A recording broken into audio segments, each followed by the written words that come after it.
illegal settlement expansion in the occupied Palestinian West Bank has nearly doubled in 2008. According to Peace Now, Israel has more than 2,600 housing units currently under construction.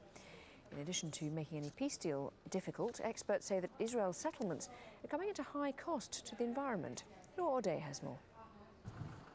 A stream of untreated sewage and industrial waste runs through the Bruqin Valley, north of West Bank city of Ramallah. It used to be a green area, a place for picnics and family outings. Now it's a wasteland caused by the dumping of untreated waste from the illegal Israeli settlement ARIJ and its industrial zone, which houses, among other things, oil industries and a rubber factory. Observers say these Israeli factories prefer to work out of illegal settlements like ARIJ to evade tougher Israeli laws on pollution enforced inside Israel. To the west of the valley lies Bruqin village. 4,000 people live here. The untreated sewage runs between the houses, and in some areas it's only a few meters away from the homes. The stench is unbearable, and the residents worry about the effect it will have on the health of their families. Saad Awadallah's home lies closest to the sewage stream. He built it 15 years ago, when the water that ran through Bruqin was fresh, residents drinking from it in the winter months. Now they dump earth and rocks on the stream's banks to keep the sewage from overflowing into their homes during the winter. The kids are constantly sick. Sometimes they get these sores that keep getting bigger. The doctor tells us it's from the insects. He prescribes medication, but it takes a long time for them to go. Disease-carrying insects roam in abundance, and residents say their children constantly fall sick with rashes, insect bites, and stomach pains. The children have nowhere else to play. The sewage has turned into their playground. Environmental experts say the sewage and chemicals are seeping into the soil and polluting underground water. The damage is so severe, says the Applied Research Institute, wildlife and grazing animals are now under threat. Behind me is just one of the outlets feeding untreated waste into the valley that goes through Bruqin village. And residents here consider it a standing testament to yet another face of the Israeli occupation. A reminder that even if occupation were to end tomorrow and settlements were to be removed, the impact they would leave behind will continue to affect the land and population for generations to come. At the other end of the village, Zahra Samara tries her best to keep the bugs away from her 6 children. 5-year-old Ahmad sleeps with a fan directed at him to keep the insects away. Creams and sprays are not strong enough to repel them. It doesn't matter if it's winter or summer. We still have the same stench and bugs. Sometimes it's worse in winter. Israeli authorities continue to sanction the establishment of additional factories in the ARIJ and other illegal settlements in the occupied West Bank, further aggravating the problem. And it's the residents of villages like Bruqin who end up paying the price for this expansion. Noor O'Day, Aljazeera, Bruqin in the central West Bank. A powerful earthquake has struck southern Iran near the port city of Bandar Abbas. State media is reporting that at least 5 people have been killed in the 6.1 magnitude quake and more than 24 others have been injured. But officials say that there's been no damage to the area's extensive oil facilities. Staying in Iran, and heavy rains there have caused flash floods, which have left at least 19 people dead. The waters have damaged more than 50 homes and more than 700 acres of farmland in the southwest of the country. The towns of Korang and Ardal and the surrounding villages were the hardest hit, leaving hundreds of families homeless. Well, the UK has pledged $132 million to help Bangladesh cope with severe annual floods that have left millions homeless. The announcement came at a conference in London, which is looking at ways of combating the consequences of global warming. Bangladesh is one of the world's lowest-lying countries in the world, and every year monsoon rains cause massive devastation. Sohail Rahman reports from the capital Dhaka. Rain beats down on Bangladesh's capital city. As we drive to the outskirts of Dhaka, the people here continue with their day-to-day lives, barely noticing the floodwater below them. This is the east of the city, It isn't a river or a lake. It's the floodwater that people live with for half of the year. Floodwaters like this are encroaching more and more on the capital, so much so that the rent for a ground floor apartment is significantly less than that on higher floors. This should have been someone's home, but as you can see, it's now abandoned, and that's because of the unpredictable weather and the rising water levels. Now, the UN is saying that by 2050, at least 17% of Bangladesh could be underwater, leaving at least 20 million people homeless. Some scientists are even suggesting that by the end of the century, the entire country could be completely submerged. Hasina Begum has lived in her house with her husband and 4 children for 12 years. She can't afford to move and doesn't want to. My family's big. We own this land. We cannot afford to move as the rents are too high. Sometimes the water reaches the floor level. I've heard about climate change, but I don't know much about it. I don't know what to do. The floods have been really bad the last 2 years. I leave it up to God. These children told me they used to play football here. Now they swim. This man earns his living by fishing at the side of his house. 2 families live in this tin hut. The children don't go to school as they can't afford the boat needed to take them there. We don't have electricity or road. It's difficult to move around. We use small boats to go back and forth to the city. If the flood gets really bad, it's difficult to stay here. I mean, look at me. My kids got typhoid. The experts say the weather is growing more extreme and unpredictable because of climate change. Muzar al-Alam has spent over a decade looking at the impact of these changes. He thinks there is hope for Bangladesh. We know that the climate change is going to be a major problem. The people are already started dealing with the problem. If the country get the adequate resources and the technical know-how, the country will be able to deal with the problem as one of the most resilient country to climate change. But those words are little comfort to the people living with the consequences. They worry what's happening to them now may only be a warning of what is to come. Sahil Rahman, Aljazeera, Dhaka. Quick reminder before we go that you can always keep up to date with the news we're reporting on our website. The address is aljazeera.net/English. The latest there from those Senate hearings of Robert Gates, the Defence Secretary, who's been talking about the position in Iraq and Afghanistan after George Bush suggested a quiet surge in Afghanistan. That's it from me, Lauren Taylor, and the rest of the team. The weather is next. Thanks for watching.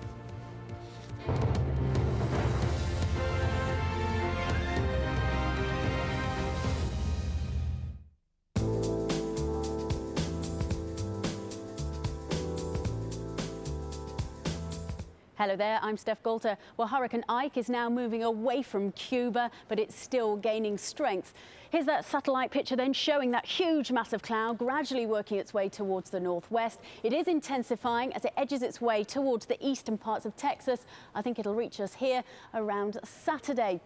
For the time being, though, we're just going to see that storm work its way across the very warm waters of the Gulf of Mexico, but all the way across Mexico, it's going to be very unsettled until you edge towards Baja California. Now, this is an old tropical storm. It's gradually working its way northwards towards the northern parts of Mexico, where we have seen flooding in recent days, so things there won't improve just yet. As we head towards South America, we've got our usual rash of showers in the north there. And then as you head further south, there's something of a break until this line of heavy, persistent rain is edging its way northwards. Now, this is giving torrential downpours for the northern parts of Argentina there, and then into the extreme south of Brazil. And to the south of that is still fairly unsettled. So in Buenos Aires, there's still the risk of seeing 1 or 2 showery outbreaks. Europe's also very unsettled indeed, particularly for the northwest corner, and all of that is now trying to edge a little bit further east, so more of us will have an unsettled day, but not in the southeast.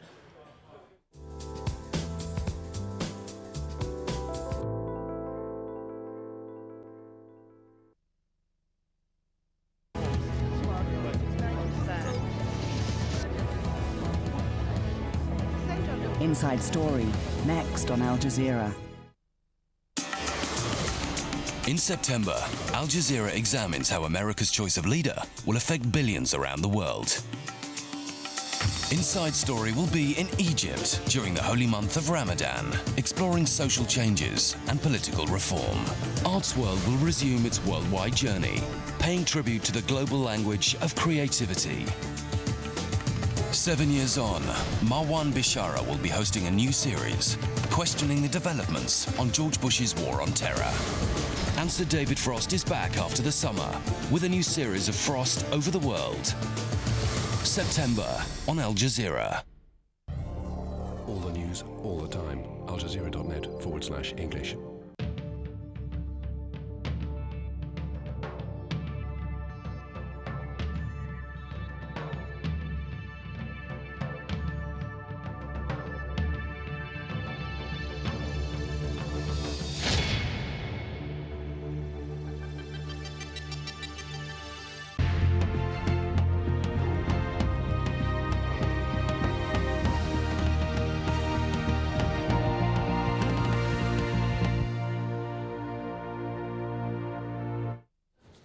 Hello, I'm Lauren Taylor in Doha. The main stories on Al Jazeera. A day after George Bush spoke of what he called a quiet surge in Afghanistan, his defence secretary has said additional forces alone will not solve the problems in Afghanistan. Robert Gates says progress is being made in Iraq, but the fight against terrorism began in Afghanistan and Pakistan, and that's where it must end. We're working with Pakistan in a number of areas, and I do believe that Islamabad appreciates the magnitude of the threat from the tribal areas, particularly considering the uptick in suicide bombings directed at Pakistani targets. During this time of political turmoil in Pakistan, it is especially critical that we maintain a strong and positive relationship with the government, since any deterioration would be a setback for both Pakistan and Afghanistan. The war on terror started in this region. It must end there. Dozens of illegal African immigrants seeking a new life are missing after being forced overboard by people smugglers in the seas off Yemen. The UN Refugee Agency fears that at least 26 people may have died after 120 people were forced into the water at gunpoint. They were being smuggled out of Somalia across the Gulf of Aden when the incident happened. The death toll from Monday's mudslide in northern China has now climbed to 128, and rescuers are losing hope of finding any more survivors. The accident happened when torrential rain caused a dam to burst, which had been holding back mining waste. It's not clear how many people remain trapped under the deluge of mud and debris. It's being hailed as the biggest and most powerful physics experiment ever carried out, and scientists in Switzerland say that it's off to a good start. A huge particle smashing machine is attempting to recreate the conditions of the Big Bang, which some believe created the universe. Critics have expressed fears that the experiment in Geneva might create black holes of gravity, which could suck in the whole planet, but those have been broadly dismissed as nonsense. And one of cycling's greatest stars has confirmed that he's coming out of retirement. Seven-time Tour de France winner Lance Armstrong says he'll attempt to win an 8th title in the 2009 race. The American, who was diagnosed with cancer before his incredible record run, is returning to sport to raise awareness of the disease. More news for you in half an hour, but now it's Inside Story with Mariam. Do stay with us.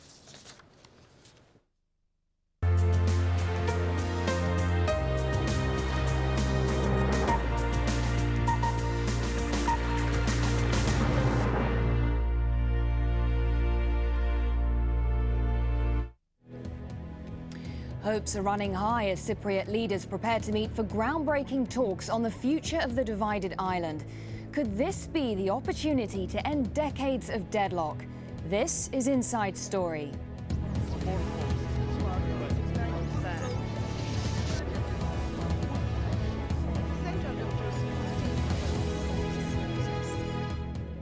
Hello, I'm Mariam Namazi. Unifying a country with the only divided capital in the world, Turkish and Greek Cypriot leaders are meeting to try and solve the decades-old Cyprus problem. The meeting is being hailed by some as the most promising step towards reunification of the island since it was divided over 30 years ago. Turkish Cypriot President Mehmet Ali Talat and Greek Cypriot Dimitris Christofias are meeting at the neutral buffer zone in Lefkosa. Both leaders have expressed their desire to reach a settlement and plan to negotiate a power-sharing agreement for the island. For 3.5 decades, Cyprus residents have been forced to live in two regions separated by a UN-controlled buffer zone. So how did the popular holiday destination come to be divided? Well, Cyprus gained independence from the UK in 1960, leaving it in the hands of the Greek Cypriot and Turkish Cypriot population. 3 years later, violence broke out between the two communities. After 10 years of unrest, in 1974, under threat of a Greek-backed political coup, Turkey invaded, seizing the north of the island and cementing the divide that still exists today. In 1983, Turkish Cypriots proclaimed independence, but it was only recognised by Turkey. Since 1985, leaders have attempted reconciliation talks 5 times, but all have failed. This year has seen historic changes in the island's leadership, with Dimitris Christofias elected Cyprus's president. And with great celebrations in April, a crossing point was reopened at Ledra Street in the heart of the capital, Nicosia. So let's have a look at the main players involved in reunification talks. Well, representing the Turkish Cypriots is Mehmet Ali Talat, born on the 6th of July 1952. He's the current president of the de facto Turkish Republic of Northern Cyprus, which controls the northern third of the island. Talat was elected as the leader of the Republican Turkish Party in 1996. He won the general elections in February 2005 and then served as prime minister until his victory in the presidential elections in April 2005. Talat remains publicly committed to reunification. In fact, during the 2004 referendum on the Annan plan to reunify Cyprus, Talat promoted a yes vote among Turkish Cypriots. Well, representing the Greek Cypriots is Dimitris Christofias. He was sworn in as president in 2008. In the 2003 presidential elections, Christofias' party backed Tasso Papadopoulos' Democratic Party, but it withdrew from the coalition government in 2007, disagreeing with Papadopoulos over his hardline approach in the reunification talks with Turkish Cypriots. Christofias has stressed that he will pursue a more flexible approach in negotiations. Well, joining us now are our guests in Nicosia, Joseph, Professor of International Relations at the University of Cyprus. Also in Nicosia, Bekir Azgin, columnist and Professor of Journalism at the Eastern Mediterranean University, and in Ankara, Hugh Pope, a senior analyst at the International Crisis Group. Thank you, gentlemen, for joining us. If I can start with you, Hugh Pope, if you could put this into some context for us by telling us about the significance of these latest talks. I think we can sum it up, Marianne, by saying that the time is now right. It's something like perhaps the Northern Ireland process in Britain. Everyone knew how it would be settled in the 1970s, but it took 30 years for the two sides to be ready for those compromises. And as you said, it's been an extraordinary 6 months, and the positive momentum is actually based on some pretty firm foundations. First of all, you have two leaders who from the same political left-wing persuasion. They've known each other for a long time. They're friends. They're able to explain things to each other. And when they're meeting, they're able to go in alone and sort out a lot of things between themselves face to face. And neither of them face substantial elections for more than a year. So the window of opportunity is quite large that we have now. Secondly, Turkey, which is the country that has seen itself as a guarantor of Cyprus, legally stakes its claim to that due to the 1960 guarantor agreement. But Turkey has signaled very clearly that it's wanting a solution, it's wanting a settlement, it's supporting Talat, and they have 30,000 troops on the island. And in 2004, Turkey said it would withdraw those troops in return for the then UN and EU-backed compromise settlement. That settlement was refused by the Greek Cypriots at the time. But I think that in the past 4 years, the Greek Cypriots, certainly the polls are showing that the Greek Cypriots are reconsidering their position on the compromised federal settlement. And I think that given this whole group of factors, which we could include the EU architecture and the fact that the actual populations are both showing firm support for a compromise solution, that this is the best hope that we've had in a long time to solve Cyprus. Joseph, if I can come to you, a lot of optimism ahead of these talks. The UN has described them as historic, but why should these negotiations succeed when other attempts in the past have all failed? Well, as we just heard from Mr. Hugh Pope from Turkey, we have a few new things this time. The leaders, the timing, the fact that Turkey is having a positive attitude now. And also, let me add a few more important factors, I would say. At the grassroots level, the people on both sides of the island, I think they are sick and tired of the division we have been having so far, and they really want reunification. Everybody is realizing more and more so every day that this island is too small to remain divided the way it is now. And on the other hand, I think people are realizing that the island is big enough to accommodate everybody. Then, moving on to the external environment. Cyprus has been a member of the European Union the last 4 years, and I think the European context is going to be very, very helpful. I think the logic and the dynamics of European integration, now that Cyprus is part of it, can play really a very, very important role. And of course, the United Nations is always there, very supportive, and I think this brand new all-out effort has good chances to succeed.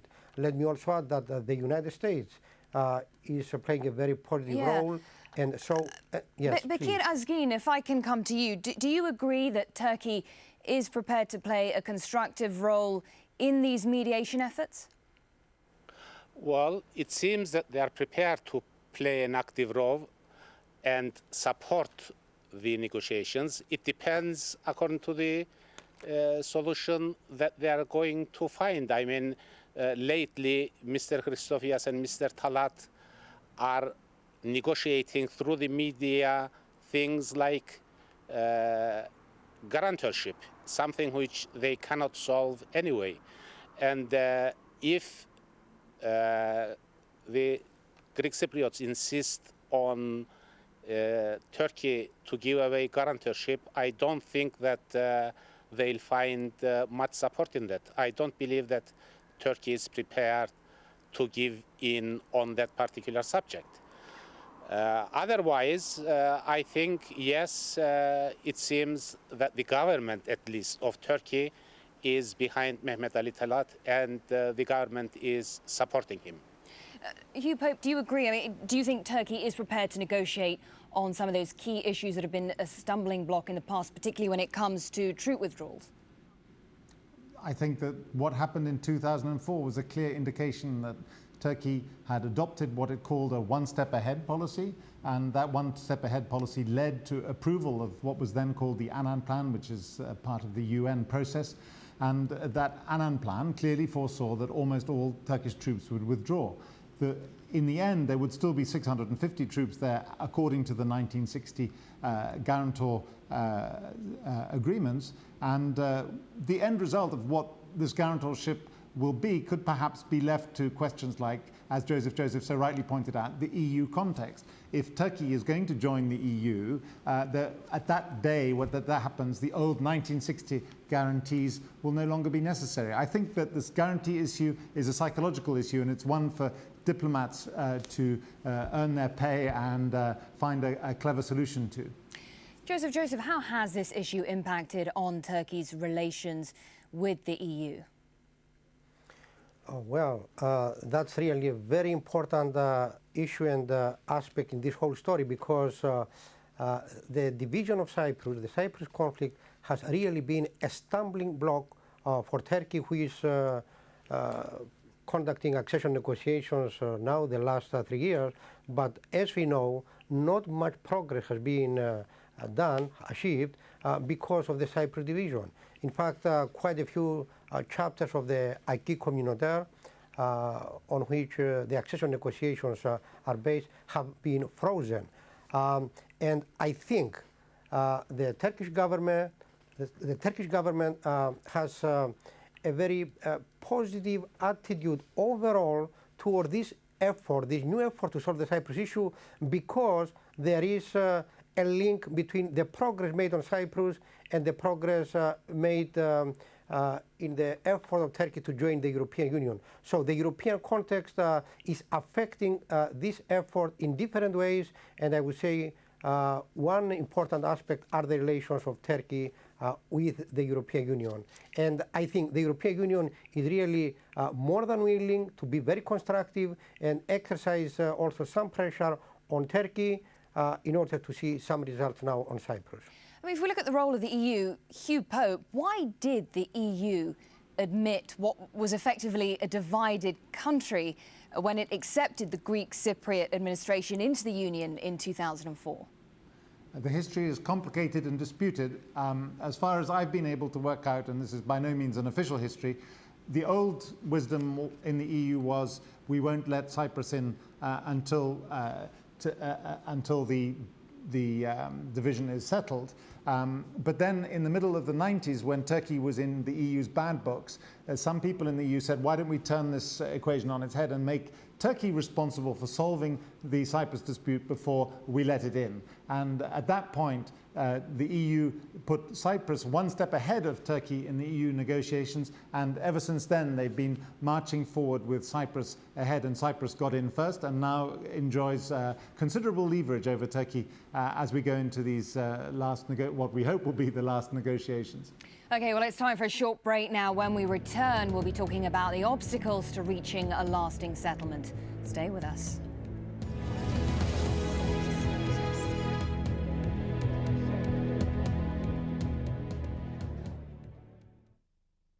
Noor, what's the very latest where you are? Our chances are as good as anybody's. Our only advantage is that we have the camera.